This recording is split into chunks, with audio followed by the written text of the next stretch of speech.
ladies and gentlemen. Welcome to News Talk, coming to you as usual from the great state of Texas, Houston, Texas to be precise. Thank you for tuning in. Please, if you are joining by way of YouTube, do me the favor, go ahead, hit that bell and hit the subscribe button so you are able to receive notifications every moment that we are coming live. Once more, thank you for tuning in. I will be taking you to Cameroon tonight, and next stop will be in Dakar, Senegal, where a drama is taking place where two formerly head of the political party PASTEF are colliding, and the prime minister is fired and he turns around and is elected the Speaker of the National Assembly. The question becomes, who is wearing much more political power in Senegal? We will provide you with the answers. But first will be the stop in Cameroon, where Cameroon just continues to squeeze with both of its hands, ladies and gentlemen, the peripheries, the local governments, the local administrations. And tonight, I'm going to make a comparison of what happened in France in 1789 with the French Revolution to what has been happening in Cameroon today. And I believe at the end of that talking point, you would have realized that what is going on in Cameroon has far surpassed what happened in France in 1789 before the revolution against Louis XVI. So please stay tuned. When I come back, I will take you into my talking point for the day. I will be right back.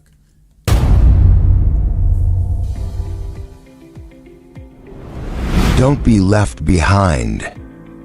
AI is changing everything. Are you ready? Learn AI with live instructors, not pre-recorded videos.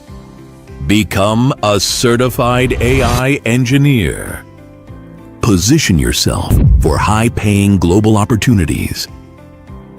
Get internationally accredited certification and real career support. We help you build your resume and connect you to job opportunities. Classes have started, but you can still enroll. Enrollment ends on May 29th. Call or text 346-271-0711 to register today. 346-271-0711. All right, thank you for staying put, ladies and gentlemen, and please go ahead and hit your share button to let others out there know we are live on ABS. Again, I take you to Cameroon, ladies and gentlemen, for what is going on within the regime. What I call the squeezing of the local government, talking about the mayor. The question is being asked, after what the government, the regime in Yaoundé has done, is there still any need for local councils, for mayors? Just think about that. Because of what use is a local council, a mayor who cannot initiate simple projects like garbage disposal in his town or city? That is the implication of what Yaoundé has done by going down to the local communes, they call it in French, to take control of tax collection. So, how does the local governments function without the ability to come up with budgets that take care of the local needs of the people? Again, we're going to be talking about that, and my panel will be joining me, and we shall be discussing this subject. But I will also be taking you to Senegal, where something interesting, politically interesting, is happening. The divisions between Sonko and Faye, who put on the alliance that beat the incumbent, ladies and gentlemen, and gave Senegalese a hope that now they are fighting against each other. One is fired and he turns around and becomes the president, the speaker, and not become but elected the speaker of the National Assembly. Those are the subjects I will be discussing with my panel tonight, and I hope you will join with your phone calls. So first, I will take you to Cameroon, where I diagnose what is going on there. What is going on there in the La République du Cameroon? What I call a declaration of war. A declaration of war on the councils. A declaration of war on the councils. That is the subject of this monologue, ladies and gentlemen. That is where I am going to start from before we move next to Senegal. All right.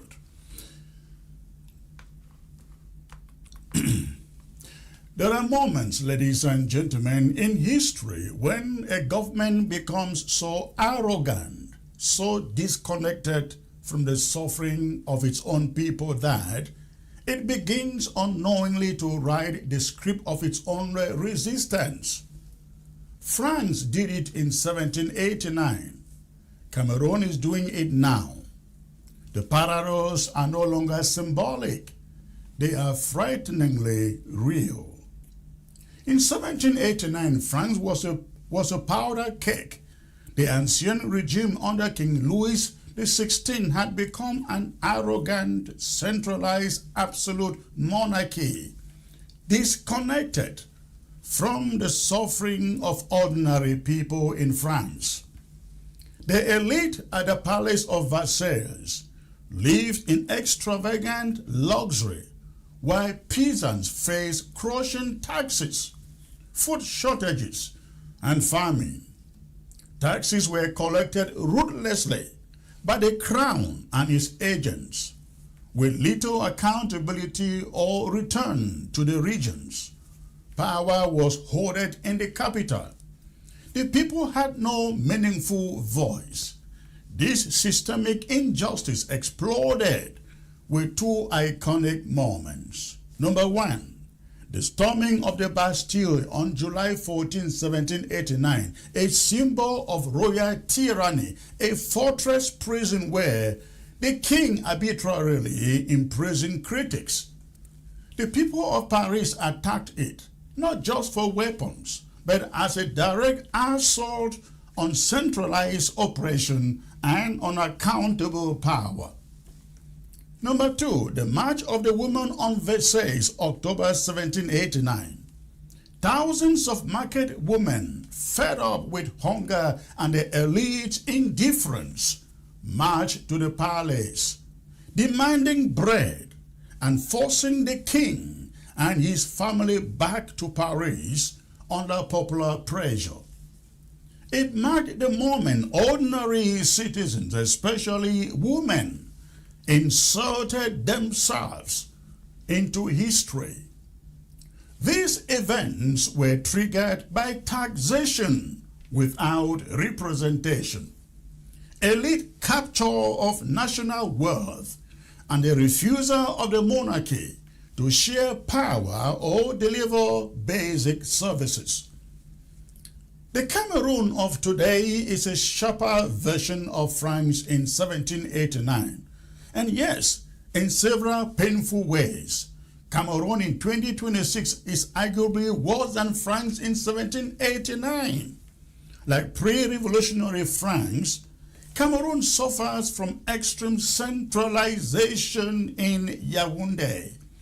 The regime has built a modern version of Versailles, an insulated political and business elite that extracts resources from the entire country, while regions and municipalities are left to rot. The recent tax grab decision of May 15, where the central regime in Yaounde stripped mayors and local councils of their tax collection powers and handed everything to the Directorate General of Taxes in Yaounde is the clearest example of what is happening. In 1789 francs, the king's tax collectors took money and gave very little back. In Cameroon today, local taxes are being completely removed from local hands. Once that money reaches Yaounde, history and popular perception shows most of it disappears into patronage, corruption, luxury, and regime maintenance, rarely returning as functional roads, clean water, working hospitals, or garbage collection. French peasants in 1789 could at least see their local grievances. But in Cameroon, even elected mayors are being deliberately disarmed financially before local elections. This is more sophisticated repression than 1789. It is preemptive sabotage of local democracy. The CPDM regime sees the tsunami of potential losses in councils and is responding by strangling them at the source. The daily reality on the ground makes it worse than 1789 francs in human terms. Consider this: heaps of garbage rotting in Babinda, Douala, Bafoussam, and Yaounde, many other places where people eat, trade, and live beside filth. Collapsing infrastructure and non-functional local services. A population that has been demanding decentralization, federalism, and independence, especially in the case of the former Southern Cameroons, Ambazonia, for years, only to receive more central control. France in 1789 had bred riots. Cameroon has decades of unaddressed structural neglect, plus an ongoing Ambazonia conflict that has already cost tens of thousands of lives. The French king at least pretended to negotiate through the Estates General. Cameroon's regime offers empty rhetoric about decentralization. Why actively reversing it? The new tax grab is not technical. It is political suffocation. It signals to every mayor, every citizen who wants local autonomy, your vote means nothing if we control the money. This is the logic that led French citizens to storm the Bastille. In Cameroon, people are already feeling the same rage, the same sense that the center has declared war on the peripheries, the councils. The women of Paris marched because they could no longer feed their children.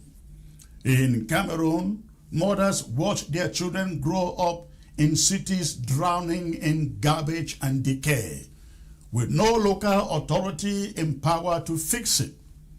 The parallel is strong. The warning: revolutions are born when a regime believes it can endlessly tighten the screw without consequence. France's monarchy learned this the hard way. Cameroon's elite should study that lesson carefully, stripping local governments of fiscal power, while citizens cry out for autonomy is not sustainable governance. It cannot last. It is a kind of arrogance that historically precedes major upheaval. The current situation is a direct invitation to La République du Cameroon citizens for resistance, legal, political, civic, and popular, even if it means picking up the guns and overthrowing the regime. Whether that becomes another Bastille moment or a march on Yaounde depends on how far the regime is willing to push. Cameroon is not just repeating 1789 in some respects. It is exceeding it in cynicism. The question is whether Cameroonians will respond with the same historic determination as the French citizens did in 1789. And that is my talking point, ladies and gentlemen. I will now bring in my panel for tonight to handle this subject. And I am being joined, I guess, from upstate New York by Professor Ben Aki. Pleasure to have you back here, sir. Thank you very much, Mr. Anu, for this invitation once more. And thank you for laying the groundwork. I agree with the analysis that you have provided on the situation in Cameroon and also, of course, touching on the situation in Senegal. But this is a very, very dangerous situation for Cameroon that Cameroonians must do something to end it. All right. Thank you. We're also being joined by Kennedy Ejacha from the state of Maryland. Welcome, sir. Yeah, thank you very much, Comrade Chris. Thank you for having me once more on your program. And again, you did a very phenomenal job in trying to link what happened with the convening of the Estate General on May 5th, 1789 by King Louis XVI of France and what seems to be happening in Cameroon. But there's just one clarification that I want to make because I heard you, and I know it's don't be worried. Don't be worried. We will get there. I'm still on the verge of introducing the panel. We will get back there. Also being joined from the state of Maryland by Jocelyn Chakute. If you can centralize your image in camera, please centralize your image in camera. Okay, centralize it. Get it in the middle. Get your image in the middle, please. To your left. To your right. Yes. There you go. That is better. Good to have you back, sir. Good to have you, Chris. All right.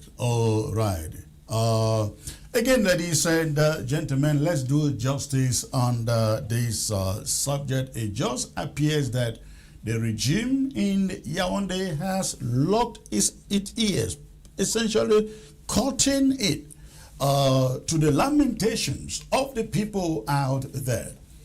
For quite many years now, Cameroonians, now forget about Ambazonia for a moment, Cameroonians have been asking for decentralization, which is why in 2019 in their so-called Grand National Dialogue, to which both Kennedy and I believe Ben Aki were there, they proposed what they called regional councils and regional houses of assemblies, regional houses of chiefs, and so on. But today, May 15 to be precise, the regime descended on these local councils and said to them, you no longer have control over the collection of taxes in your communities. Now, you know as I do that these councils depend on these taxes to do simple things like garbage disposal, sanitation as a whole, water maintenance, and you can name the rest. So essentially, these income source having been taken away by Yaounde, it means the councils are left powerless. They can't do anything, they can't achieve anything, even the salaries for the mayors and the councillors, they have to wait for it to come from Yaounde.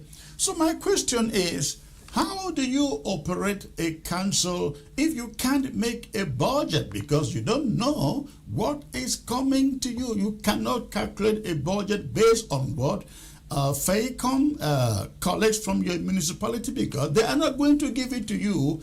They are not going to give every dime to you. That is if they do. Let me start with Ben, please. Yeah, thank you very much for posing that question. Let me first correct on the Grand National Dialogue or the Major National Dialogue you just mentioned. I think my brother there, the Reverend Kennedy Ejacha, was there. He went there for benefit of doubt, but I did not go. I did not go. I did not Okay. believe the dialogue was intended to produce anything meaningful, and therefore I told them that I don't see that you're responding to the aspirations of the people. Because prior to that dialogue in 2019, I had told the government in 2017 that you need to immediately implement the decentralization in the constitution completely and start the process of consultation towards a return to federalism so as to deal with the situation that was happening in former Southern Cameroons. Now, let us return to where we are today. I want to say that this regime is on its way out. Mr. Issa Chiroma Bakari is the president elect of Cameroon. He's the legitimate president. And believe me or not, actions are ongoing which will ultimately lead to the departure of this regime. So what seems to be happening is that they're trying to prolong their stay in power by a couple of days, by a couple of weeks. So this is, first of all, I think the first point is that the regime is trapped, and because it is trapped, it does one of the things that portrays that it has no intention of ever decentralizing or ever moving towards a federal system of government. And my brothers and sisters from former Southern Cameroons should note that very well. So while they're trapped financially, many of the actions we have undertaken, the people of Cameroon, the team of the president elect, many of those actions that have been undertaken have dried up the money that this regime would have been having right now. It's going to still try to borrow, but things are very, very tough at this particular situation. And the easiest way for them to try to survive a couple of weeks more is to try to go down to the municipalities and take money away from them.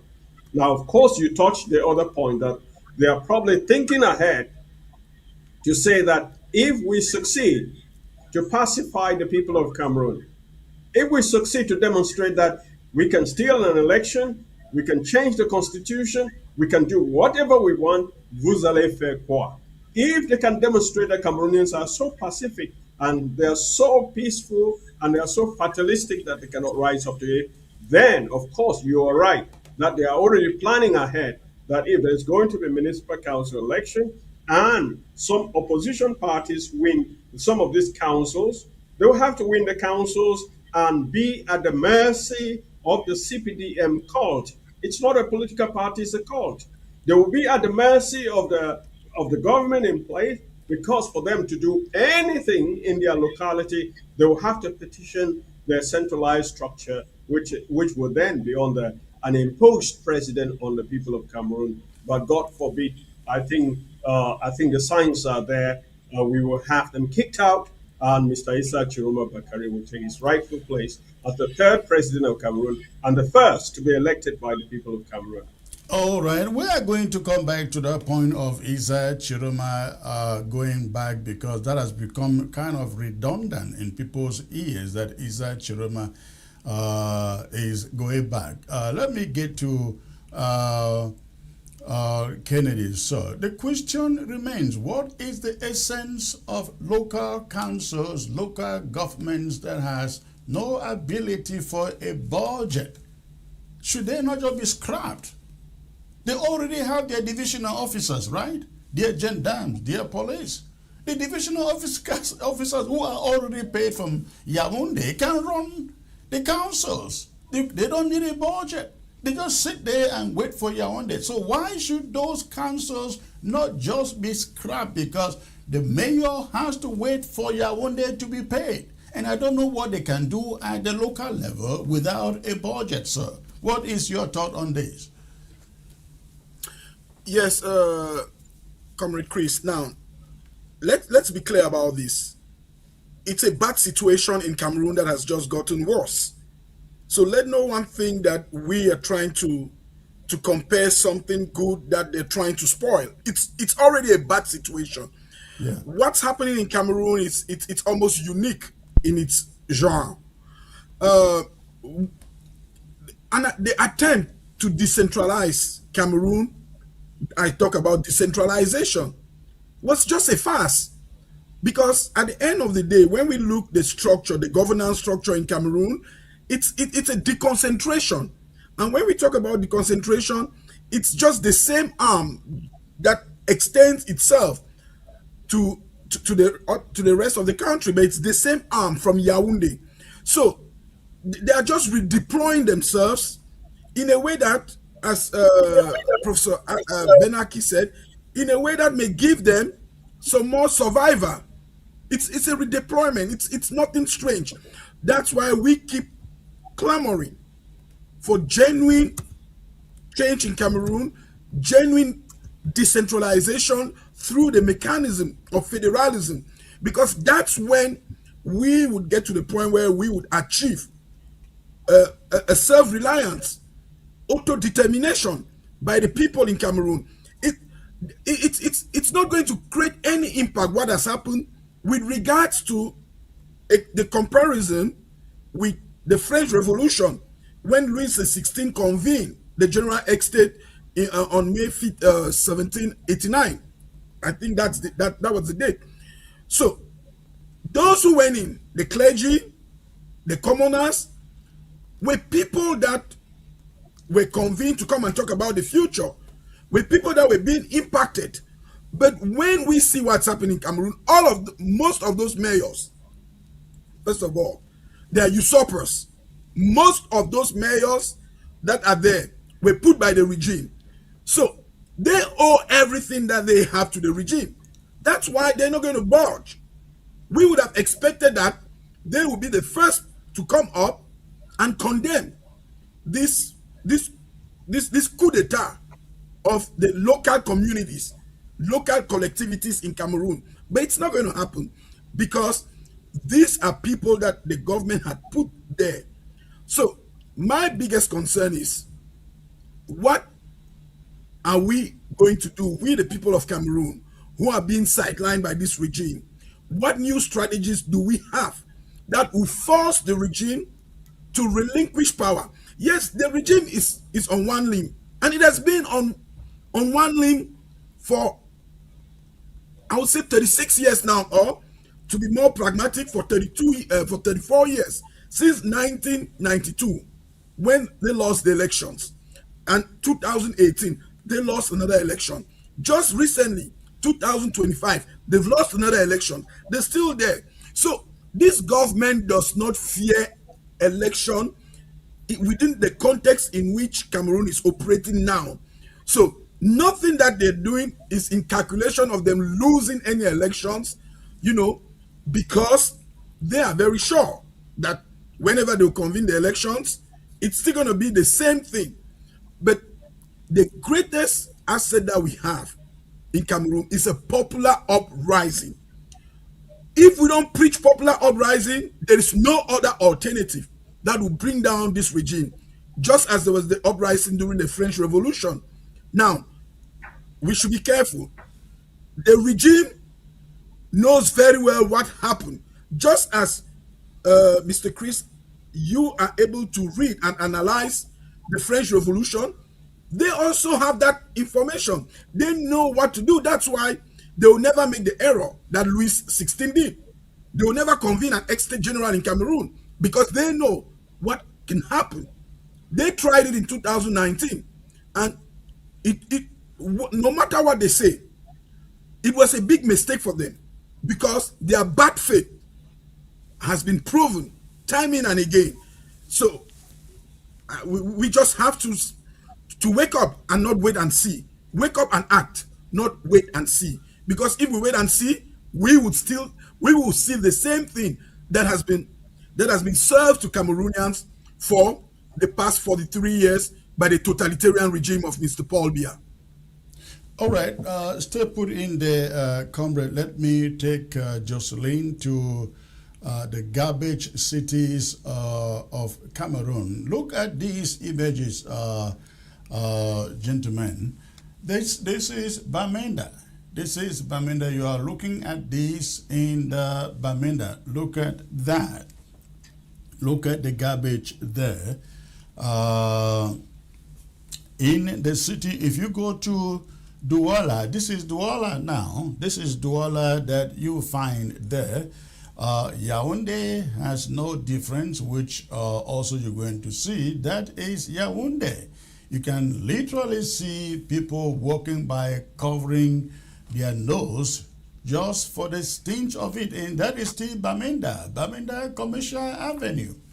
Now, we are well aware the reason you have all this garbage all over the country is because the councils cannot afford enough finances to regularly or consistently get rid of this refuse. Yet, instead of giving those councils much leverage to be able to do this, the councils are being essentially bankrupt and taken to Yaounde, leaving them without the ability to be able to clear what you see there. Jocelyn, give me your thought on this. Shouldn't there be a revolution? I mean, even if it is an armed revolution like in Paris, they broke into the Bastille, they carried arms away, they fought the system with it, and they won. Why shouldn't that be happening in La République du Cameroon? Centralize your image, sir. Centralize your image. Hey, Chris, you're going to have to buy me a computer or a camera, okay? No, it's not because a computer, it is you. How you focus yourself there? It's me. So every time, you always have difficulty to centralize me. Is it better now? It's a bit better. We can manage that. Go on, please. A little bit better. Okay. Well, I'm sorry, everybody who is looking. If my image is not quite centralized, I apologize for that. I'm not very versed into these technologies. But, hey, Chris, there are a couple of things that I wanted to point out. One, this is a beleaguered regime. Okay, like we say in French, un régime aux abois, meaning they want to have as much money as they can. If they see a penny on the floor, they're going to bend and pick it up. So they need the money. So that's number one thing. Number two thing, I wanted, you should have maybe explained a little bit the mechanism that they put in place to collect those taxes. The mechanism.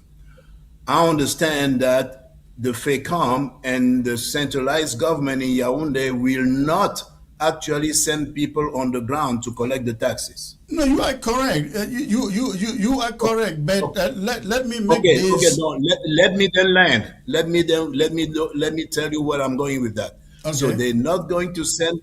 They're not going to send people on the ground to collect the taxes. So what does that mean? That means that it's the local government that will be collecting the taxes. No. You make a mistake there. You make a mistake there. You are correct.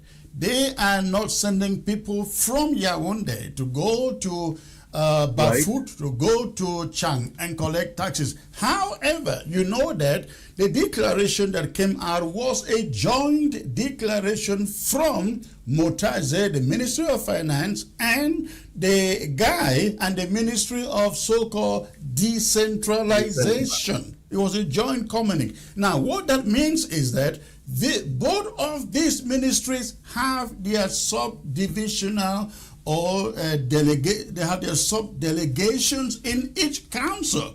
They are going to mandate each sub-delegation in each council to do the collection, and the mayors and the councillors will just sit and watch. It's not as if the mayors and the councillors are going to collect it and send to Yaounde. No, their sub-divisional delegations are going to do the collection. So indirectly, they are doing the collection. Okay, let's even suppose that they are doing the collection indirectly. What I'm telling you is that I'm not trying to defend anybody, okay? But what I understand is that the local government, that is the mayor, will still be involved because they're going to provide the database of the people who are doing what in the city. Are you at least agree with me on that one? Do you agree? Yes. Because the mayor has the database. Yes, of course. The mayor will provide the database so they know where to go to collect the taxes, right? Exactly. And because of that, because of reason, Because of that reason, the mayor will have a part of the action. What I'm getting at is, at the end of the day, there's going to be a double taxation. Double taxation means that the government from Yaounde, either by the Minister of Decentralization or by the Minister of Finance or whoever and his cohort, they will come and then collect the taxes, and the local government. Why? Because they provide the database, because they provide the infrastructure, they will also have their part of the money in there. They will also collect their own. That's exactly how it's going to work. And if that happens, then it's going to be double taxation, which is okay with the government of Cameroon. Okay, they're going to tax the poor people twice. Now the real question is, who are we targeting in that process? You see, before we get to the Bastille Day, we got to the Bastille Day because it actually hit the people. It actually it came home, like they say, right? Okay. So it came home and people felt it in their bones, right? So in Cameroon also, we have to wait until we see who are the people who are going to be targeted in that double taxation. And But when we see have those you any people, doubt who is targeted? The well, people. no, I have no doubt. Well, yeah, but don't just say in general it's going to be the people of Cameroon. Yes, but you have to dissect it a little bit further. You have to analyze it a little further. Yes, the people of Cameroon will be double taxed. That's okay. I understand that. That is what's going to happen. But what category, which group of people among the people of Cameroon will be targeted? And those are the people that we need to look at, and we need to see how much pressure they can sustain before we come to the Bastille Day. We need to see how much they can receive, how much pressure they can get when they will be double taxed before we come to the breaking point. That's the question that you need to ask. That's the analysis that you need to do. Because I am a bit taken aback that you still think that the Bastille Day for Cameroon should still hold on. The pressure is not yet enough to that level. So it means all that has been going on for all these years with rigged elections and high taxes, prices high up there, gas high up there. This is not enough to take the people to ask to defend their freedoms and their rights and to ask for a better living? It is enough. Actually, they should. Actually, they should. From today, they should actually. I mean, they had so many occasions, and we talked about it in the past. The election that have been stolen, and people that were qualified to run for president, they were torn apart, and so on and so forth. They had so many ways to come to the breaking point. But let's not just be very sentimental about it, and let's talk about it very analytically. What I'm saying, what I'm asking you to analyze is this point here. Say, they are going to be double taxed. We agree on that. Meaning that the family will not take home as much money as they could. So that means if I have 1,000 francs CFA, the government will take 150, and then the city will take 50, that will be 200 that will take away, all right? But I'm asking you, for the third time, who are the people, what is the category, what is the group of people who is going to be targeted in the first place? Is it going to be the functionaries, people working in offices at the BISIC or maybe in the government on Yaounde? Are they going to feel it? Or is it going to be the buy and sell and mother who sell tomatoes on the market and who has to pay a ticket for the government and then another ticket for the city? So those are the people that we need to focus on, because if those people feel it to their bones, those are the people that we need to be looking at. Well, that's exactly the people, and I think everybody on the panel agrees with that. Ben, do you agree with Jocelyn? Well, I think Jocelyn is a little bit out of touch with what is happening now in Cameroon. The Reverend Kennedy Jacha knows that we have this Council for the Sovereignty of Cameroon. We have been meeting every Sunday since the 9th of November. And our goal is simple: to enforce the will of the people as expressed on October 12th. We are working in collaboration with the president-elect. We're representing the people. We're organizing the people on the ground. Their actions, some of the actions we can talk about, some you will only know them when they will be carried out. And we have started now this casserole concept. It was paused a little bit, but we revitalized it from last week. This Saturday is going to continue. In a couple of weeks, we will add more layers of things there. This is what we as activists, I'm speaking as an activist, as a member of the Council for the Sovereignty of Cameroon, we believe that our sovereignty is taken hostage, and we will reclaim that sovereignty first by enforcing the will of the people as expressed on the 12th of October. If we're talking and distracting ourselves to focus on the secondary issues, we will not really get there. So it's useful for us to cut to the chase and understand that these people are trapped. They cannot get money from international sources as much as they would want. There are still some international lenders who are still giving them money, but they are trapped. They don't have the money. There was a newspaper title the other day saying that the government is trying to borrow about 7.8 trillion francs CFA for this year. They're trying to mobilize that money. The work of the Council for the Sovereignty of Cameroon is to make it clear to anybody who is giving money to that government that they are lending the money to a party, not to the state of Cameroon. And we are going to fight it. We're going to fight because the government of Cameroon is going to use falsify economic data to present that they are credit worthy. And they are not. They are not. The councils are struggling. The government itself is struggling.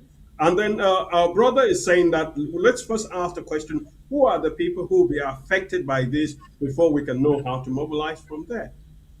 Everybody who depends on a good route to go from farm to work, from the market to their home, they are affected by that because the money that is supposed to be used by the council locally to fill the gutter, to replace a bridge, a small bridge that is here, they will not be able to do that.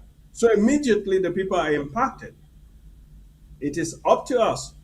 It is up to us, the activists, to help the people to connect the dots, to see that the fact that your teachers, there are fewer teachers in the school your children are going to, the fact that there are fewer nurses in the hospital you're going to, the fact that there are other things that are going on in your locality that would normally have been helped by the council before the government comes in to help. They are not going to be available there.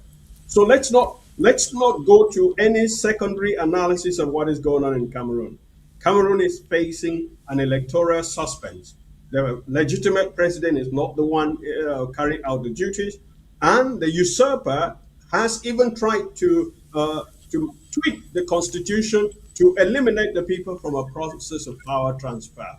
That's where the fight is, and we are saying that this usurpation of the power of the council is only additional to this crime, which must be punished by the complete and total eviction of the Biya regime from the institutions of Cameroon. Our institutions have to be liberated from these usurpers, election thieves, and oil money thieves. They steal everything. At this point, we should not be dividing the people of Cameroon to prevent them from coalescing to that tsunami which we need to carry these people away. I hear you. I hear you. However, the prospects that Issa Chiroma is going back to take over the reins of power, those prospects are very, very slim. And in a situation like this one, you have to be thinking of immediate solutions. Mr. Kennedy, put Issa Chiroma aside. How will you be looking for immediate solutions to this tax grab that we see coming from Yaounde? Yes, I think the immediate solution to this tax grab is a massive uprising of Cameroonians, those who will be affected. And just to respond to my to my brother Jocelyn, in terms of if he was still doubting who are those that are being impacted by this measure that the government is putting in place. It's every Cameroonian, because at all level the commoners will feel it in their pocketbooks what's going on with the taxation. So the children that are going to school that will not have that adequate resources because the parents' pocketbook is being affected would be impacted. The Biya Selam, who would be harassed by the deconcentrated members of the regime that will be coming after them to collect that money, will be affected. And I think, Chris, I know you put it right, and it aligns back to what I had said earlier. There should be no doubt as to who is going to collect this money, even if Yaounde is saying that they are not going to send people. Yaounde is present everywhere in Cameroon through its deconcentrated authorities, not even delegated. There is no delegation of power in Cameroon. It is a deconcentration. And I say again, that's what I learned in day one when I went to the law faculty in Yaounde. When we talk about deconcentration, it is the same person that is implementing the rule, but has just extended the arm of the hammer. It is the same hammer that is hitting Cameroonians, the same hand that is being used, but with an extension of that arm. So when they say that they will not send somebody, it is just blindfolding Cameroonians, so that we start having secondary conversations, as Professor Aki says, that let's get out of that mentality of allowing the regime to set the tone of the conversation that we have to have.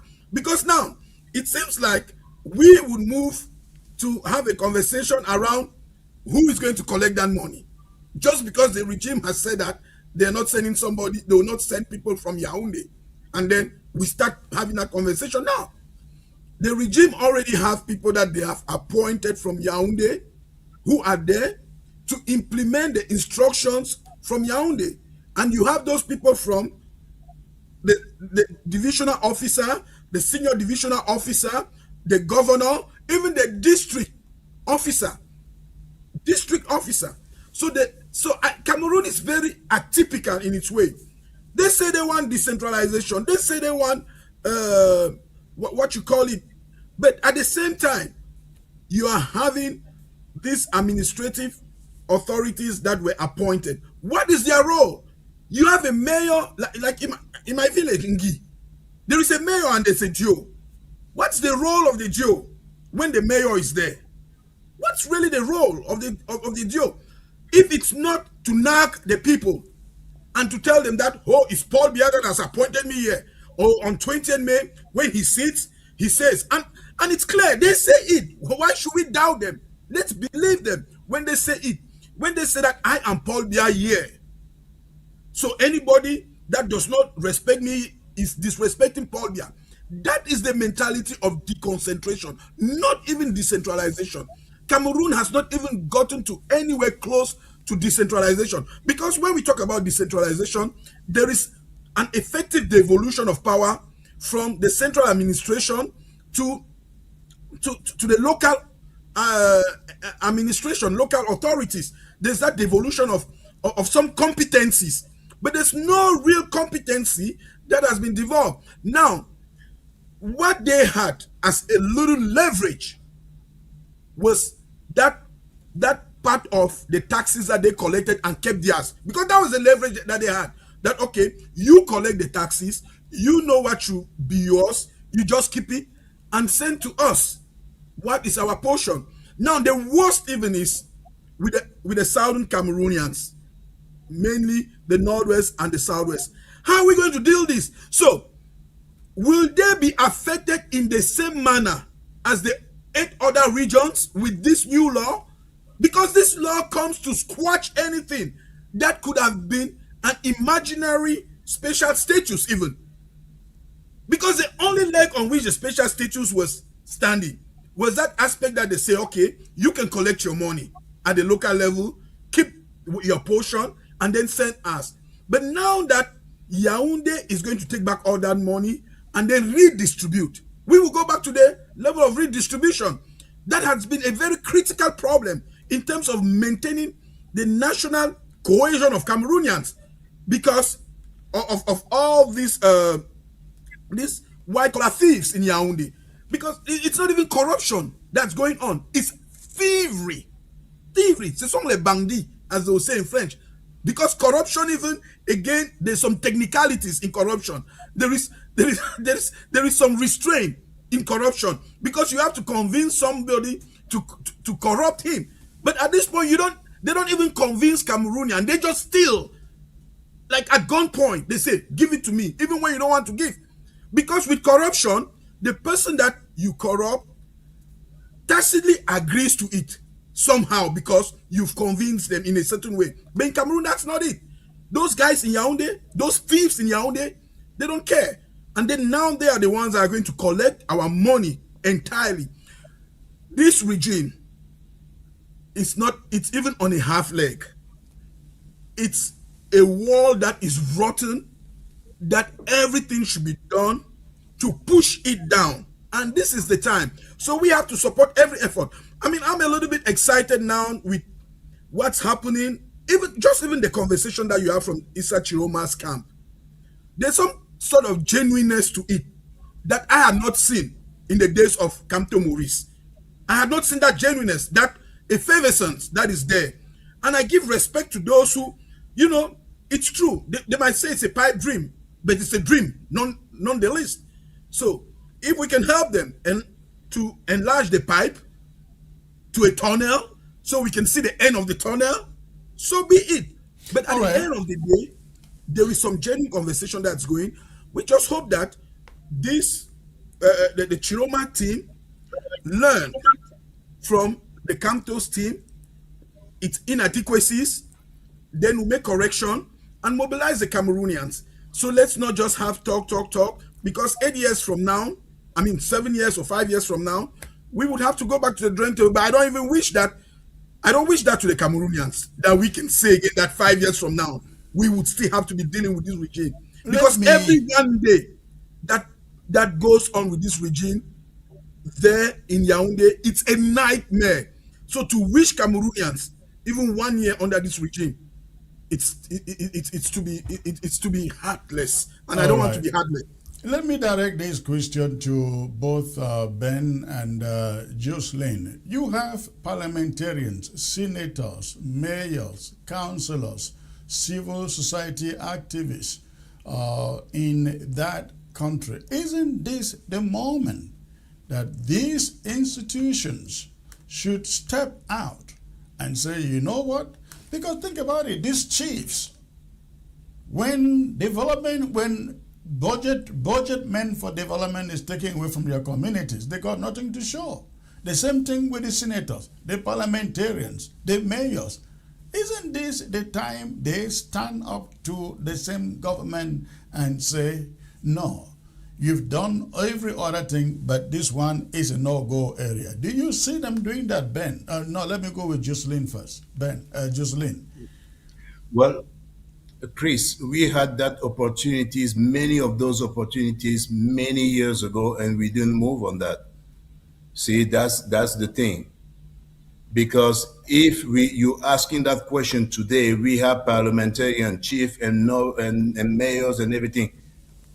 They should have stood up on the floor of the parliament and say, do not declare war on your own people. 10 years ago. They should have stood up when Abu Bala was going to, I don't know his name, on the floor of the parliament and giving his speech in the floor of the parliament. Everybody should have rose in that parliament and said, no, we cannot accept that. That you draw your military on people demonstrating with La Branche d'Olive in Bamenda. But they didn't. So you asking the question too late, Chris. See, that's you just doing movie acting. Because if you're asking that question, we asked that question many years ago, several times. So there's no point to say that again here. There's no point. And let me tell you one thing. What I'm trying to stress here is that we are analysts. We're trying to, and don't tell me that I am disconnected with Cameroon, because I'm showing you that I am connected with Cameroon, okay? So what we should do as analysts here is to understand what is the breaking point, because if I understand correctly, the question on this table tonight here was to find out what is the breaking point.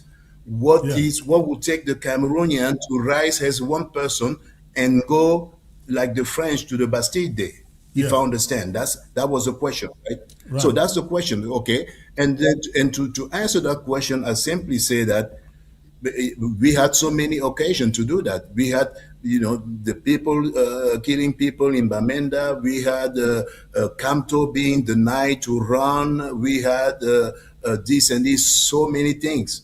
We had John Fruny action, la grève de la faim, I mean, in 2009 or 2010. So we had those people. Those people were gathering. John Frundi put them together, say, let's go and do something about it. The people rose as one, but they didn't do it. So we are trying to analyze here very coldly, very calmly, and we're not going to talk about Chiroma, this and everything else. No, that's not the point tonight here. We're trying to analyze very calmly what would take the Cameroonian to rise as one person and do something about their situation. That's the question. That's the question on the table. And to that analysis, I'm saying simply that they are going to face double taxation, meaning that the ability to purchase goods in the market is going to be diminished.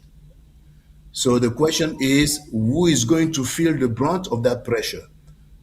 And because I'm telling you, this is a great, and I'm telling you, because if some people say, well, I'm still getting my paycheck, I don't have any income tax coming out of it, I'm going to pay whatever the things here, I don't care. So if that's the case, if we can determine that a small majority, 20 or 30 or even 40% of the people will not be affected, then we're going to say, it's not going to work. That's what we're trying to analyze here. Do you see, Jocelyn, if I may ask you, do you see any role that Issa Chiroma campaign can play here? Any role that what, please? That Chiroma and his campaign can play? No, we're not talking about that here. No, I mean, I'm sorry to say that, but Chiroma is not very important at this stage here. He's not. He's not. There are not many people following him. Many people agree with Jocelyn that Chiroma may not be very critical at this stage because he has not been there. Say? Did you get me? Once more. Your question. What's your question? The question is, I think that many people agree with Jocelyn that at this moment, relying on Chiroma may not be realistic, considering that he has not been there. He has not provided any leadership for all this time. No, Chris, wait. This is what is happening. First of all, I would like to correct Jocelyn. He is here as an analyst. I'm not here as an analyst. I'm an activist. I'm a political activist. When I come here, I say things happening on the ground. I'm trying to get to the point of saying, this is what we are doing, this is what we should be doing, this is what we should go out and do. Cameroonians are fond of analysts, especially our brothers from east of the Mongo. All they do is analysis. I don't do analysis. I'm a political activist. So let's get that point clear. Then a second point I will come, I really want to thank my brother, Reverend Kennedy Ijacha. He's very critical of the political leaders in Cameroon. He's critical of Kamto, he's critical of Chiroma. But he is able to see when things are being aligned in a way that will move the Cameroonian people in the right place. And here we have somebody who has the guts to call the legitimate president of the country of Cameroon a nobody. How dare you? How dare you? These are the people who are lying. Are you referring to Jocelyn? Yes. Okay. I cannot be on a platform where somebody belittles the president, the legitimate president of the country of Cameroon, while the people of Cameroon are fighting for their sovereignty. And then you sit here and say, this is not the question for tonight. Everything is connected. Everything is connected in Cameroon. It's connected with the fact that elections are stolen. It's connected with the fact that constitutions are manipulated. It's connected with the fact that the laws are not applied because we have thieves in office. When we have a chance to bring the people together, you have asked the question to him whether Chiroma has a role to play in the situation now in Cameroon. I was waiting very keenly to hear what my brother was going to say. He did not disappoint my earlier diagnosis that he was effectively playing the game on the side of the regime. Whether he knows it or he does not know it does not matter. But that's what he's doing. Right now, Mr. Chiroma is the president-elect of Cameroon. He has enormous mobilizing power. And that's why I work with him. That's why the Council for the Sovereignty of Cameroon is working with him. Here is our simple analysis, Chris. We say on the 12th of October, the people of Cameroon who are sovereign, they went to the polls. We can forget about the issues that happened before then, but they went to the polls. Mr. Kamto was part of that sovereign. They went to the poll and voted. There is absolutely no doubt that Mr. Chiroma is the winner of that election. That's clear. Now, at this particular point, I have made the point that even if Chiroma does absolutely nothing, it is the character of the people of Cameroon that is on trial. Will you sit down after having expressed your will as the sovereign of Cameroon? Will you sit down and wait for an election thief to take the country captive and manipulate the constitution and eliminate the people from the process of power transfer? Will you sit down and do that? It is a judgment on all of us who call ourselves Cameroonians. It's not about Chiroma at that point. And if Chiroma offers even to speak out, even to support actions that are carried out by the people, we ought to be grateful and we ought to integrate that into our methods. And if you come here and pretty much just ignore the will of the people of Cameroon, what else are we analyzing? We are analyzing distractions. I don't do distractions. I don't do distractions. I want everything that is going to merge together as a river and carry these criminals away from our institutions. Ben, if I may ask you, if Maurice Kamto were to stand up to what we are talking about here and say to the regime, over my dead body, this is not going to happen. We will, initiate a grassroots revolution to storm La République in Yaoundé over these issues. Would you support him? Yes, he voted on the 12th of October. And if he gets the regime out, we will thank him for all his contribution. And we will say, where is the president-elect that we elected? Because this is the point. If Mr. Chiroma, if Mr. Kamto, let's start with Mr. Kamto. If Mr. Kamto accepts that the outcome of the election on the 12th of October is now behind us, it has been decided that Biya is the president, then he must accept that Biya has changed the constitution to eliminate election from the process of power transfer. If he wants to protest that, then his protest is a lot weaker. Now, of course, he's a lawyer. I can imagine that he will have an argument and say, I'll help you, we'll kick out the regime. We will say that the new constitution is not valid. We go back to the constitution, which was before that, to say that we'll put an interim president, and then we'll go ahead and organize an election. because I believe that Kamto is not going to ask for a radical revolution where he says everything is suspended, all laws are suspended, we start from zero. He is too smart to do that. He has the option. He has the option either to reject Mr. Biya's election. If he rejects Mr. Biya's election and says Biya is not the president of the country, by virtue of him losing the election on 12th of October, then he must accept the outcome of that election because he voted in that election. It doesn't matter how he voted. All He right. voted in, he participated in an exercise, and the outcome of that exercise needs to be enforced by the people of Cameroon. And Kamto himself was called the president-elect all throughout the 7 years Biya was in power. Right now, Chiroma is the president-elect. So if you get rid of the usurper from power, logically, you have to proceed to put in place the president-elect, who is the legitimate president. And with him, many Cameroonians are out of the country. They cannot go back to the country because they are afraid of going to prison simply for doing the right thing, doing their civic All right. duty. The Constitution Let of me Cameroon. give Jocelyn the last thought on this subject, and then we'll move to the next one. Maybe I'll have something to say to Chris. Well, yeah, Okay. Yes, Jocelyn. yeah. Go ahead. Thank you, Mr. Thank you, Ben. Thank you, Mr. Kennedy. But I just wanted to raise a couple of points here. We are talking here like gentlemen. We're talking here like people who have the most concern about Cameroon and the threats and the labeling of the quartier, like we say in French quarters, meaning that it's a very, very low level of discussion to be giving names and to be labeling people and things like that. So we are not. We are here much higher than that. We are here at a much higher level. We are analyzing. We're not throwing names here.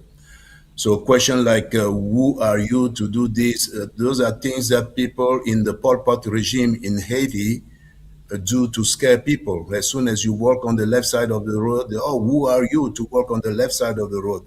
As soon as you wear a white shirt, who are you to do this? Why don't you wear Paul Biya's shirt?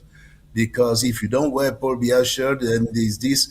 So that's what they do in dictatorial regimes. Who are you? Why don't you do this? Because everybody does that.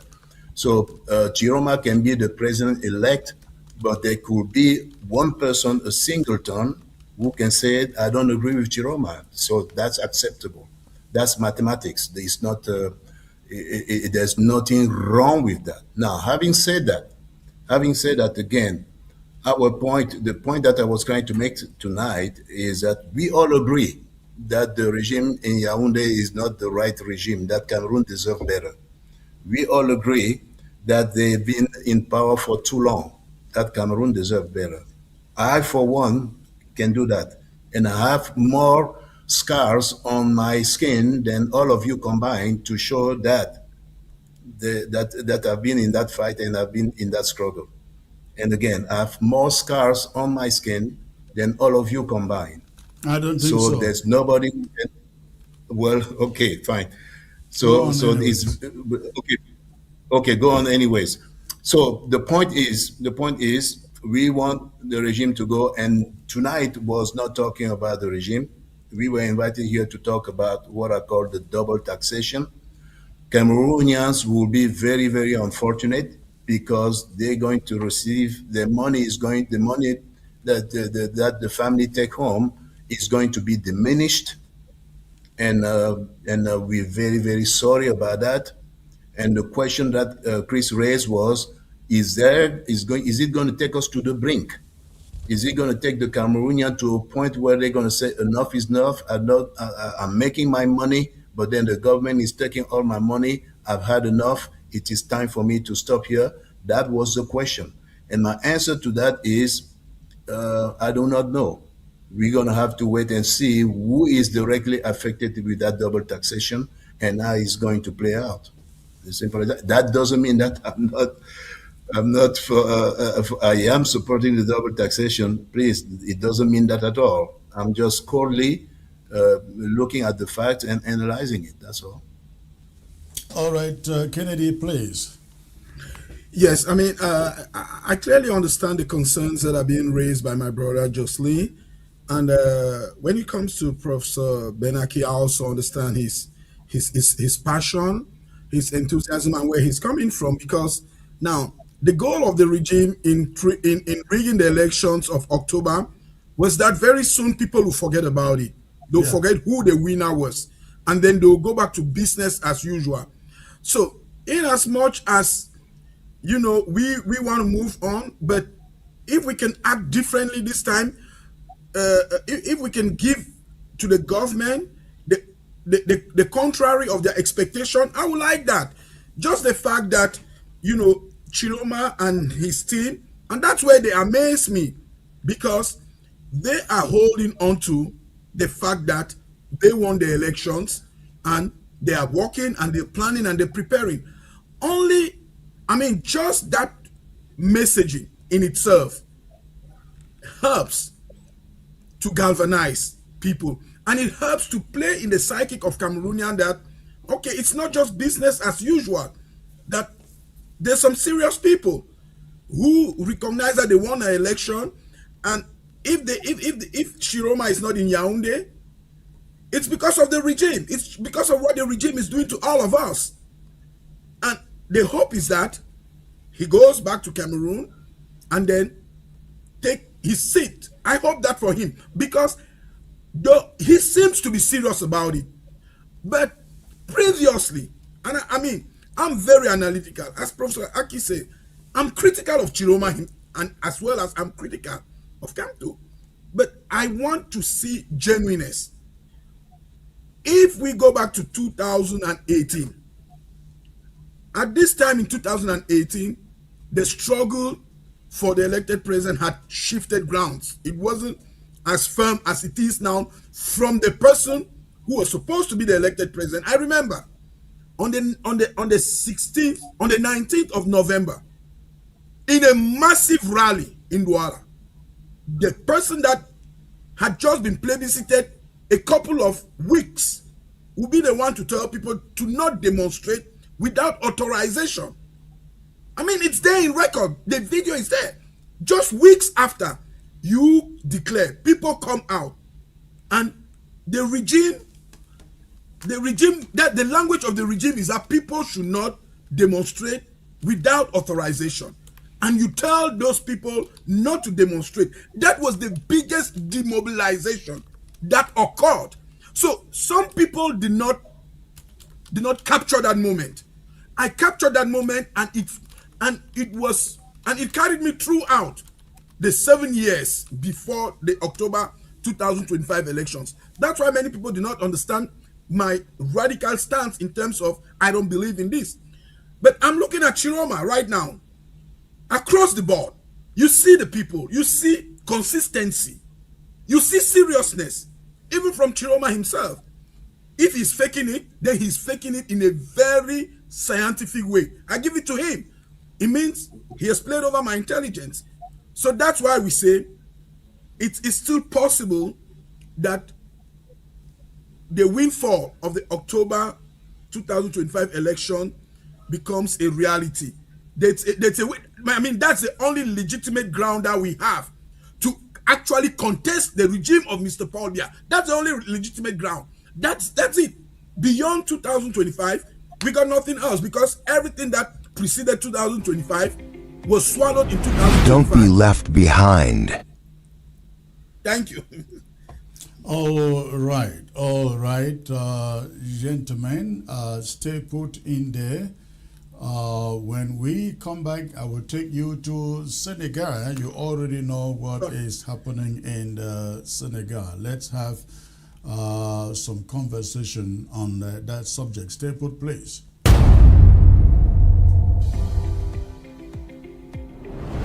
Don't be left behind. AI is changing everything. Are you ready? Learn AI with live instructors, not pre-recorded videos. Become a certified AI engineer. Position yourself for high-paying global opportunities. Get internationally accredited certification and real career support. We help you build your resume and connect you to job opportunities. Classes have started, but you can still enroll. Enrollment ends on May 29th. Call or text 346-271-0711 to register today. 346-271-0711.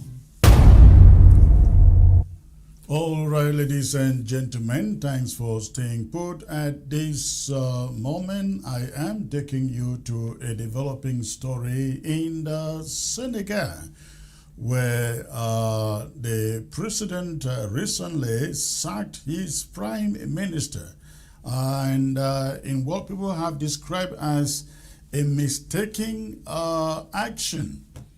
The prime minister went ahead and was appointed the president or the speaker of the National Assembly. Let us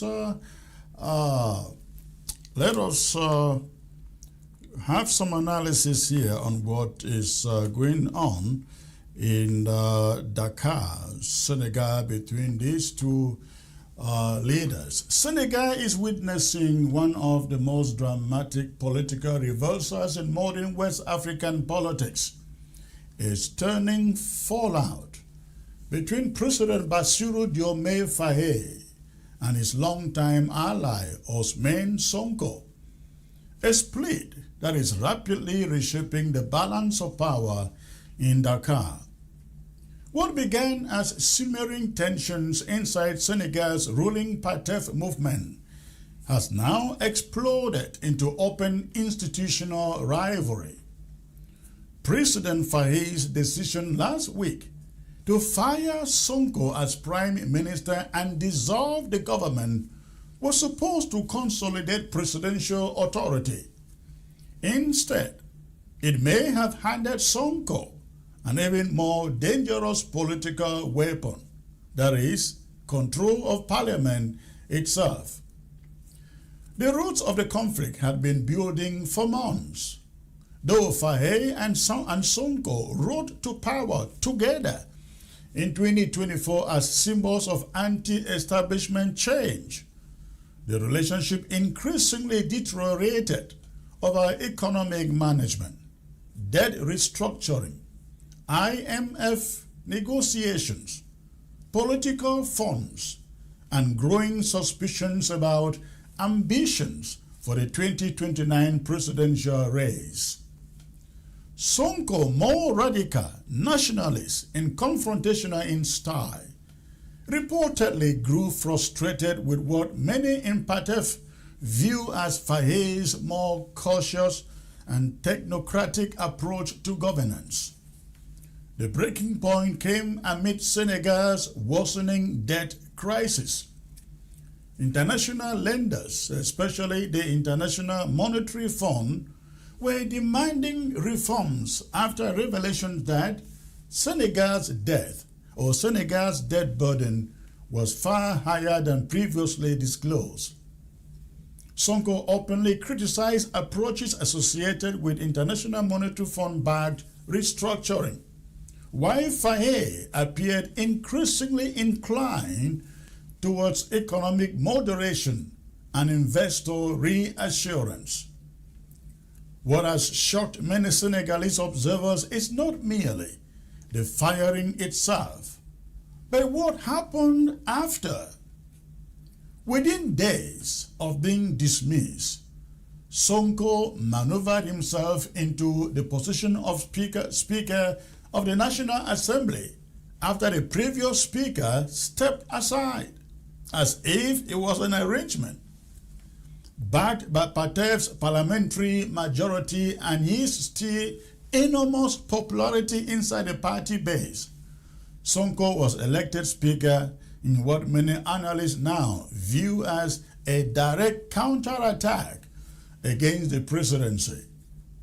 And this is where the political calculation may have backfired spectacularly for Faye. In many African political systems, the Prime Minister can be dismissed or sacked relatively easily by the President. But the Speaker of Parliament occupies a far more strategic institutional position. As Speaker, Sonko now sits at the gate of Senegal's legislative machinery. No major legislative agenda, reform package, political oversight process, or parliamentary initiative can move smoothly without his influence or approval. Parliament controls hearings. They control investigations, scrutiny of government actions, and legislative timing. In practical political terms, Sonko may now wield more disruptive leverage than he ever possessed as Prime Minister. Instead of neutralizing him, Faye may have elevated him into the institutional center of Senegalese politics. This is why Senegal's current situation is so extraordinary. The same ruling party now effectively controls both government and opposition pressure from within itself. PATEF movement governs the presidency, while simultaneously positioning its most charismatic figure as parliamentary counterweight to that same presidency.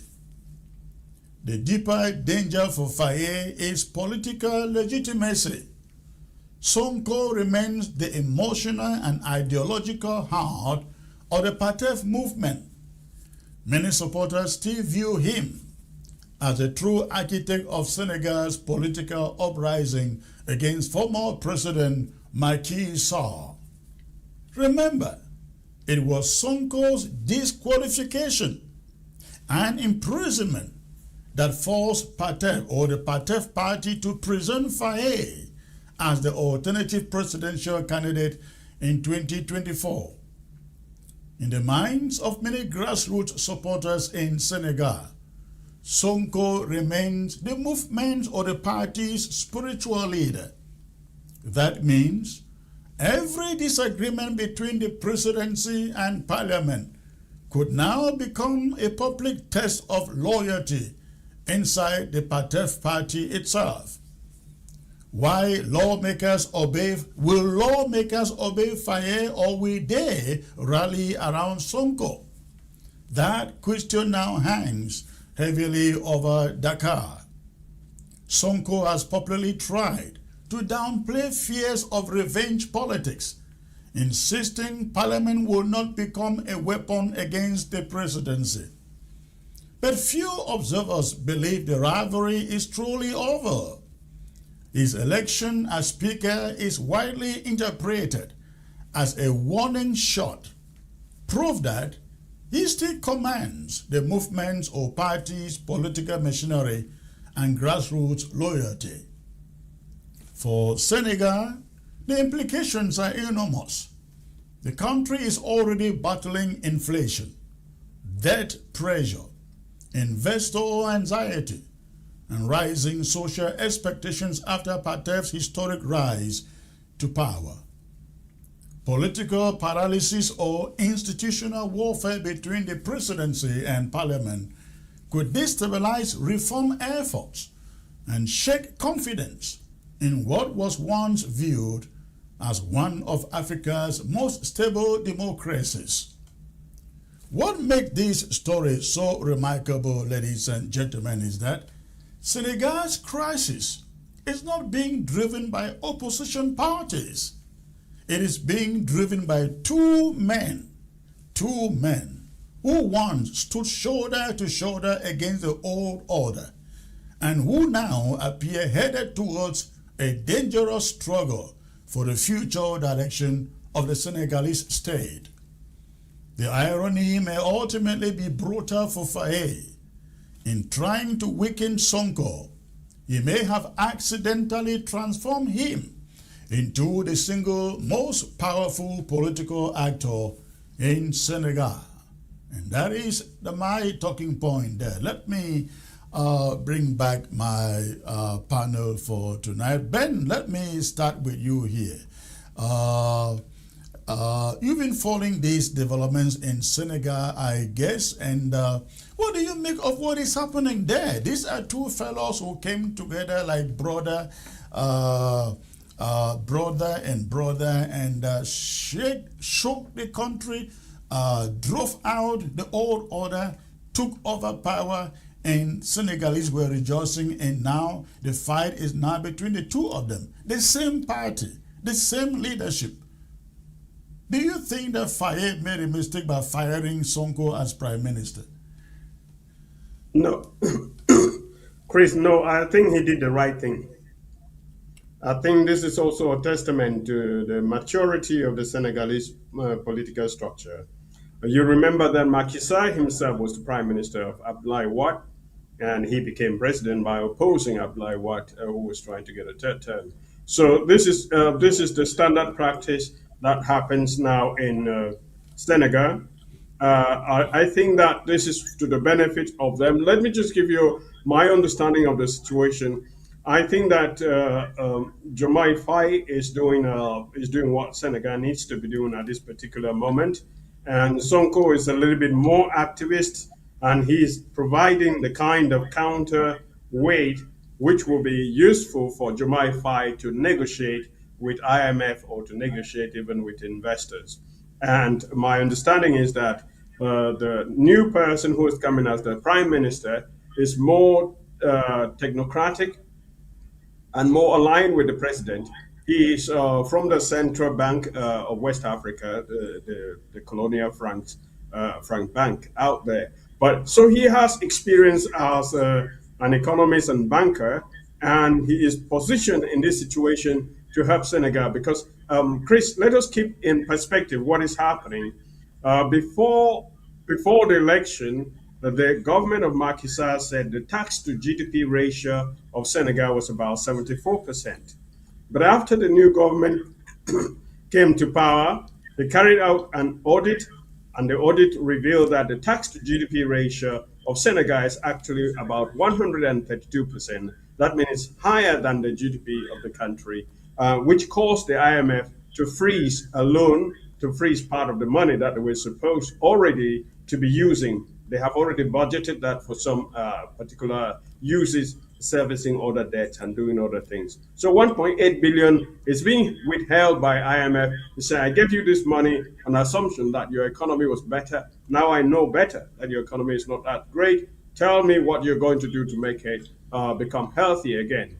So that's where the solution seems to be diverging. And just for the perspective, Senegal, the tax to GDP ratio is about 20%, which is already very high for an African country, where the average is about 16%. Cameroon is about 14%. Nigeria is very low, about 6%. So that's already stretching the people, the ordinary people, in terms of taxes. But there are some divergences. Sonko is privileging borrowing from the South, China, maybe Brazil and other countries. But he is open to defaulting on the loan. And this is more reckless, because if you default on the loan, you may not even get a loan from China. And that's where Diomaye Faye comes across as a more level-headed, pragmatic person. I am not very much a fan of radical revolution, because they never really last. What you need is pragmatic, step-by-step processes to reform the state. So what is happening, my understanding is that Sonko has solutions which sound good if you are emotional and you want to get rid of any imperialistic connections that you have. You're carried away by what he's saying. But how you apply that is not exactly easy. And I just want to recall that Diomaye Faye had already said he wants to calm down the country within these 5 years. And then in the next election, he will be the campaign manager for Sonko. He's going to hand the power over to Sonko. It's not like something that he has not said publicly. But what he did want was to be allowed to use his judgment to deal with the unexpected circumstances which could not allow them to implement the blueprint that they came into office with. They assumed also the data that was given by the government of Macky Sall. So my understanding is that Senegal is positioned now with a president who is level-headed and pragmatic, facing certain problems, with a prime minister who has a banking experience and has the kind of credibility that he can go and negotiate with these countries and calm down investors, calm down global companies not to run away because they will feel like things are going to go very radical here. You need that to calm down. And then finally, you have Sonko as the Speaker of Parliament. He's an activist. He can provide that kind of counterweight from the Parliament. But insofar as he puts the people of Senegal ahead, they will arrive at something that is more mutual. What is that thing that I see mutual? They will still go back to IMF. That's number one. And then number two, they'll find some compromise on who is going to be taxed more, who's going to be taxed less, in order to bring up the money that IMF wants to see in the government revenue to be assured that they'll be. Let me pose this question to Jocelyn. Yes, as Ben has said, Faye may have appointed a smarter prime minister, but when you have Sonko sitting in parliament and has to approve every bill that gets out of there, I don't know how helpful it can be, considering the fact that, listen, Sonko is looking at elections coming in 2029, and he fears if Faye does so well, the people elevate him or praise him, he may not have a chance in 2029. So I don't know what a good prime minister may do when Sonko is sitting in parliament. Jocelyn, please.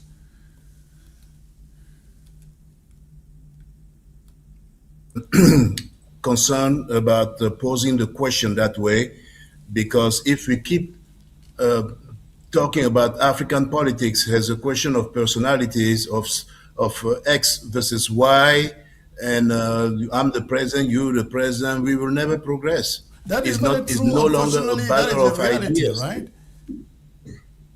Well, it's the reality, but that we need to correct. No, please don't cut me here. I mean, it is a reality, but we keep emphasizing and multiplying that reality.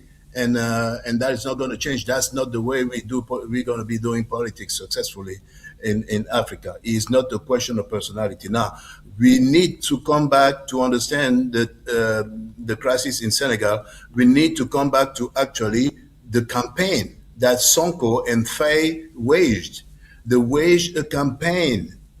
They had ideas. They had things that they wanted to do. That's why people run for president.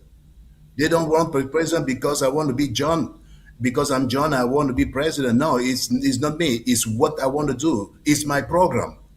Okay, what was their program? Their program was to revive the economy of Senegal. Okay, revive the economy, and also to put the economy in an entrepreneurial society, an entrepreneurial economy. Not the economy of the IMF, the economy of the big loans and anything like that. So that's the second thing. And the third thing, they wanted to deal with the franc CFA. They wanted to deal with that. And all of a sudden, they catch them, put them in jail. And then in jail over there, they cook in the pot and everything, cook everything, and say, okay, you guys come out now, they run as president. Okay, they run for the presidency, and surprise, they won the presidency, but on an inverted ticket. They switched it. So the question that an analyst asks, the question that I ask is, what happened that they switched the ticket? If you cannot answer that question, then we cannot discuss. We need to be able to answer that question. What happened that you and I, we campaign on ideas, we go to jail, we come back, and then they switch the ticket. What about Faye? So they switched the ticket, and then they got everybody. Okay, and then they start the presidency. Now, a lot of things. What many people don't observe is that it's not just about Faye and Sonko.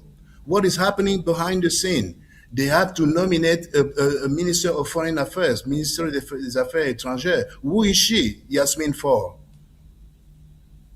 You see, where is she coming from? She's where is she coming from? So nobody studies that. And then who is the Minister of Defense? Jibril. Where is he coming from? What does he represent? Nobody says that. We only see Usman Sonko, and Faye. No, it's not just that. Well, it's but the whole apparatus that is are the people of Senegal, are the people of Senegal and his party opposed to those appointments? The people of, yes, they were, because those appointments, Yasmin Fall, okay, the Yasmin Fall, the Minister of Defense, and everybody behind Faye, when you see the nomination and when you see the government that is being prepared by Faye, you know that the program that they cook together, that they campaign for, is not going to be implemented. That's the thing. If that is absolutely the truth, why did Sonko not protest and wait to be fired as prime minister? Absolutely, he protested. Absolutely, he protested because he is now prime minister. Faye is the minister. I'm sure in their bunkers, in their rooms, they say, hey, you know, why do you do this? And they're fighting. And that's precisely why they couldn't understand each other, and then they had to separate. They don't just separate because that is so misleading. You guys are just saying this. Because when you say, well, Faye and Sonko, they don't get together, no. They don't get together because of differences in policies. That's the essence of the thing. So Faye and Sonko, behind the scene that you and I don't see, they're fighting over there. They say, well, what, I don't want you to do this and everything. And it means something. So at the end now, Sonko Faye say, no, I cannot continue with you because I want to continue this way. And that's the rift. That's the rift right there. So right, if you want to know what's going on, we need to understand. Let's bring in Kennedy to chip in on this. Yes, I mean, I understand the questions, the very poignant questions that Jocelyn is asking with regards to the new team that is being constituted by Diomaye Faye, the personalities, what they believe, their background. That's why there's something like background check. You know, if you know somebody's background, it's very possible to project on what that person believes and what the person certainly would do. So that's one part of the equation right now. And I will be very cautious in analyzing or interpreting what is currently going on in Senegal right now. I'll be extremely cautious because it could be shifting sand. It could be something that we are not even remotely perceiving. It could be an attempt between the two on how to conserve power, because let's remember, there is always, and that's what the imperialists have always used against us.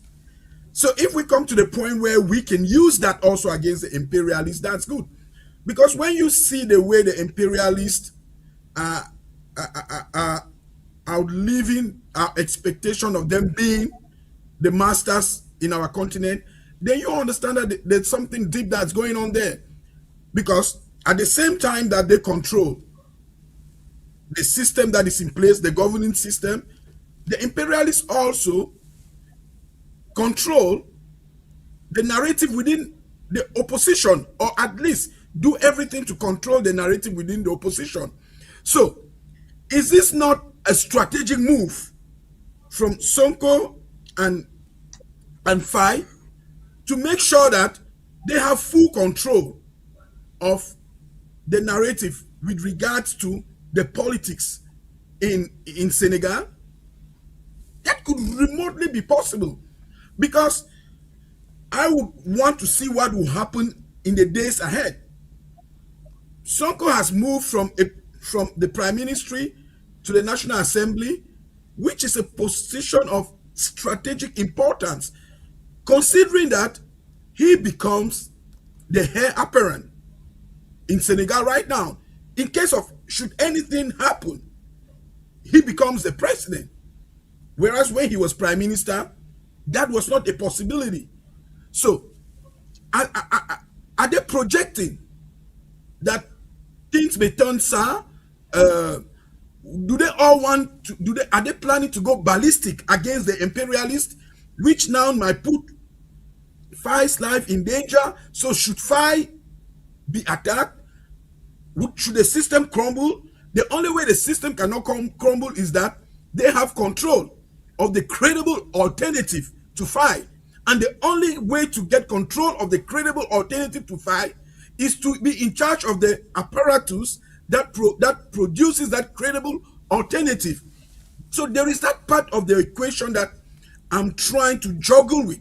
At the same time that I take the seriousness of analysis like the one that Professor Benaki has rightfully displayed in terms of, the dynamics that exist with the International Monetary Fund, what the expectation is. But again, I am one of those people that believe in absolute separation, absolute, what they call in French, rupture, la rupture totale, until we get to that point of rupture, as the Chinese did. The Chinese got into autarky, where there was some sort of isolationism. We should get back to that point, where we can shrink back to ourselves, close ourselves to the world, redefine ourselves as Africans, get different values.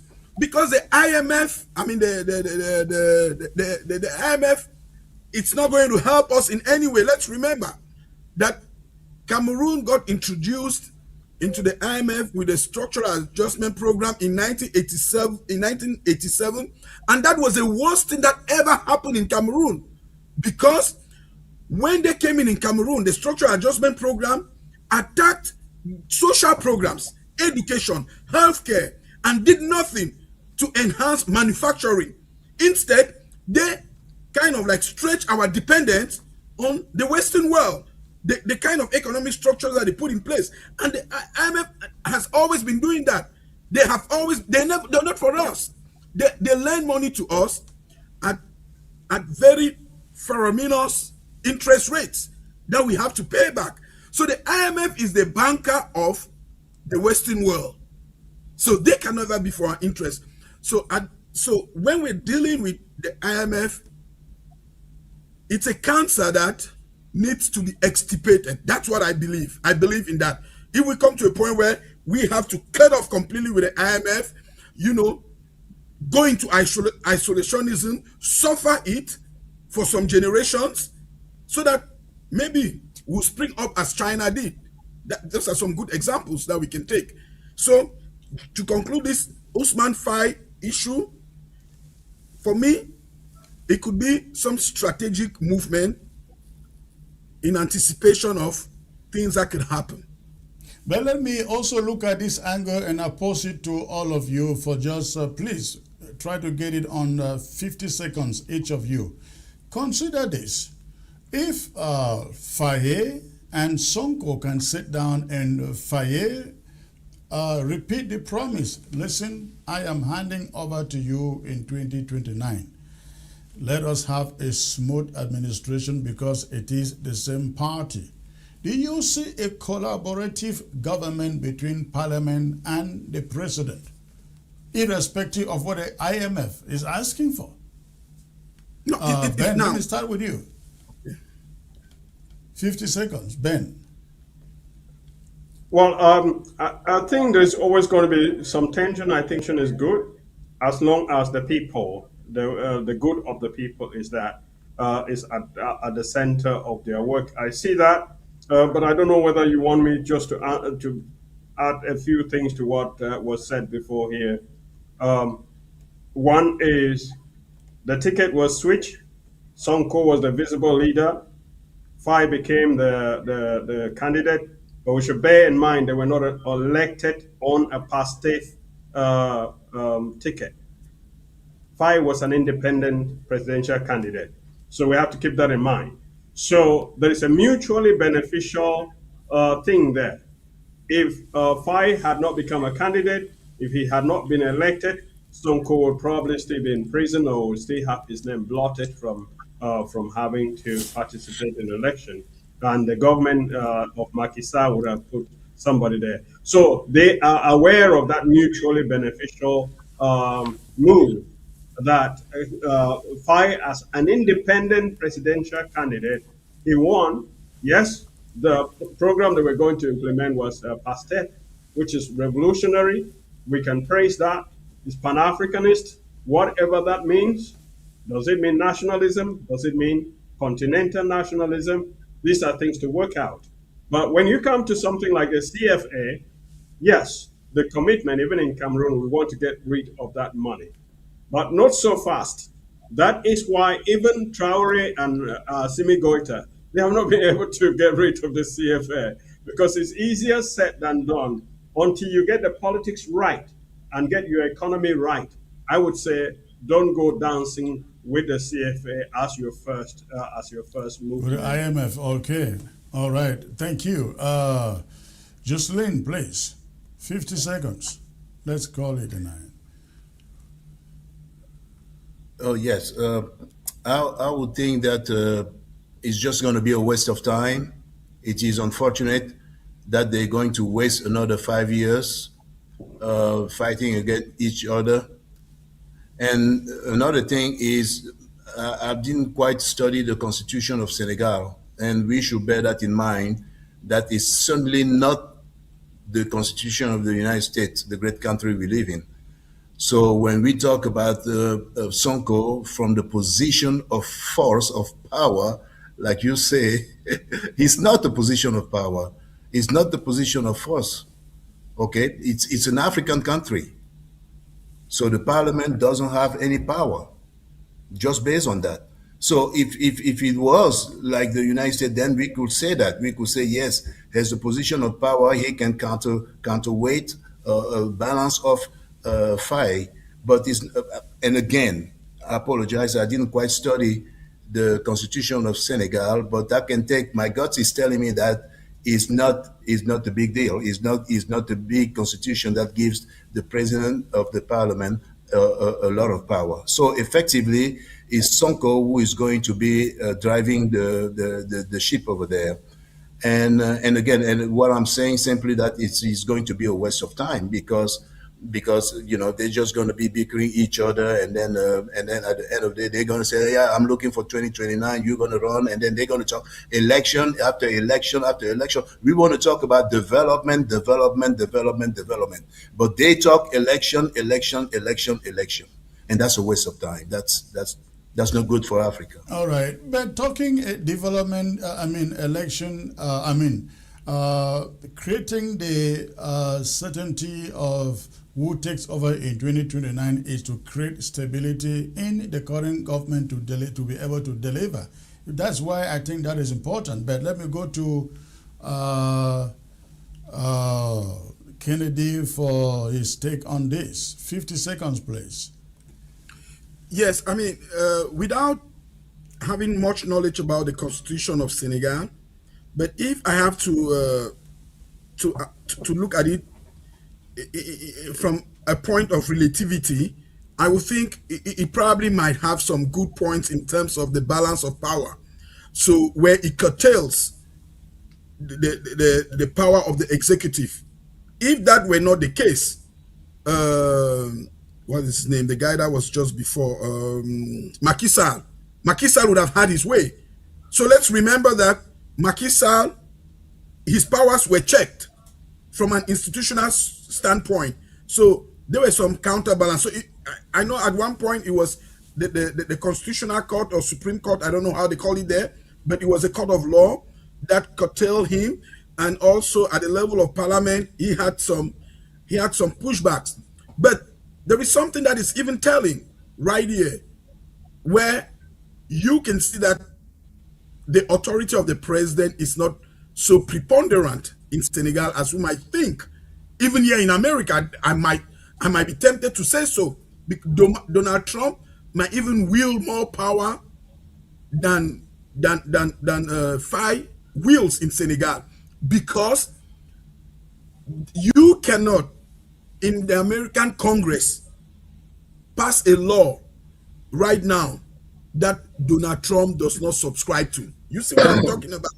But when you go and see that 133 people, 133 all voted for Sonko, only one abstention, no vote against him in his bloc because the opposition boycotted. So it tells you that where was Faye? So it means in that bloc that is in parliament, Faye has no leverage there. That is even what is pushing me to analyze in the direction of a strategic move with a hidden attempt from these two people. Because the way it happened, the block and the cohesion, it's not, I mean, it's not something that is so common. In the midst of a crisis where you have somebody like a president that should use the authority of the president to impose on certain people. Yeah. All right. Gentlemen, thank you very much for coming on. We have come to the end of this, and I look forward to having you back in the days ahead, sir. You have a great evening. Thank you. Thank you very much. Right. And my apologies to just got heated. All right. Thank you. Ladies and gentlemen, we have come to the end of this. I will be coming back here on Friday with another edition of News Talk. I hope you stay glued onto Africa Broadcasting Service Television. That is ABS. You have a great night out there. Don't be left behind. AI is changing everything. Are you ready?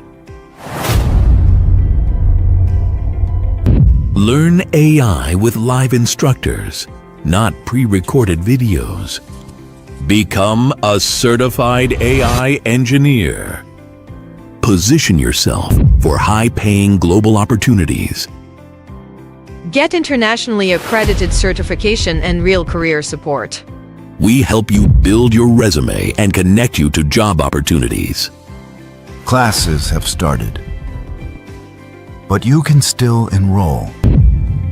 Enrollment ends on May 29th. Call or text 346-271-0711 to register today.